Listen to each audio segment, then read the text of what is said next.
Hello everyone, I'm Miss Jackie and I'm here to show you how to do the week 5 craft. You can find all of our materials and instructions on our submarine program page on our website. So with that, we'll begin with our week 5 craft. So inside your bag, you'll find some instructions.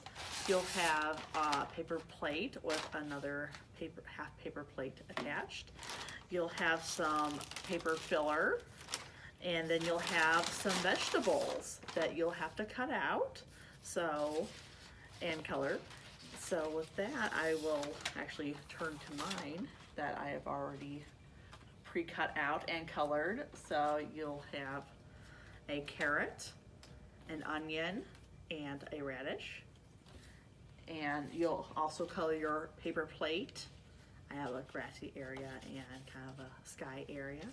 And then you'll take your filler and you'll put it in the bottom half of your paper plate and fill it like this.